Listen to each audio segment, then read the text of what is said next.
তুমি আমাকে মারলে আমি তোমার সঙ্গে একটুকু থাকতে চাই না, আমি তোমার থেকে মুক্তি পেতে চাই।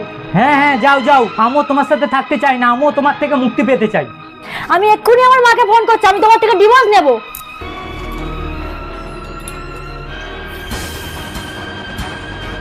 হ্যালো মা। হ্যাঁ মা বল। তুমি এক্ষুনি এই বাড়িতে এসো, ওকে আমি ডিভোর্স দেবো, তুমি এই ব্যাপারে কথা বলে যাও। কেন, তোদের আবার কি হলো? আমি আর ওর সাথে পেরে উঠছি না, আমি ওর থেকে মুক্তি পেতে চাই, ব্যাস। দেখ মা, তোকে এত টাকা পয়সা খরচ করে বিয়ে দিয়েছিলাম যাতে তুই সুখে শান্তিতে সংসার করতে পারিস, ডিভোর্স দেওয়ার জন্য নয়। সংসার করতে গেলে এইরকম ছোটখাটো ঝামেলা হতেই পারে। শোন মা, তাছাড়া বিয়ের পর শ্বশুর বাড়িতে গিয়ে মেয়েদেরকে অনেক কিছু মানিয়ে নিতে হয়। কিন্তু মা, কোনো কিন্তু নয়, তোদের এই ঝগড়া ঝামেলার মধ্যে আমাদেরকে টেনে আনিস না। আজকে তোদের ঝগড়া হয়েছে, কালকে তোদের মিল হয়ে যাবে।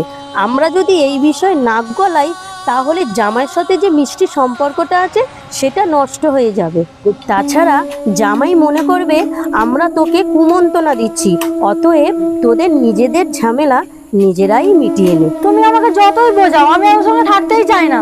একটা কথা বলি শোন মা, মেয়েদের সংসার ভাঙার 4টি কারণ থাকে: রাগ, জেদ, মুখের ভাষা, আর একটা বিশেষ কারণ হলো বাপের বাড়ির কুমন্ত্রণা। আর আমি যতদিন বেঁচে আছি এটা তোর সাথে আমি হতে দেবো না। শোন, মাথা ঠান্ডা কর আর জামাইয়ের কাছে গিয়ে এক্ষুনি ক্ষমা চেয়ে নে। আমাকে যদি মা মনে করিস তাহলে তুই আমার কথা নিশ্চয়ই রাখবি।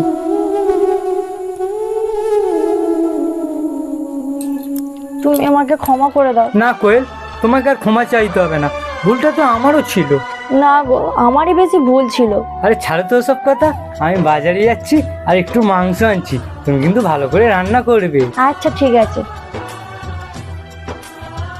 বন্ধুরা, বাবা মার সঠিক শিক্ষায় ছেলে মেয়ের সংসার সুন্দর হয়। ভিডিওটি কেমন লাগলো অবশ্যই কমেন্ট করে জানাবেন।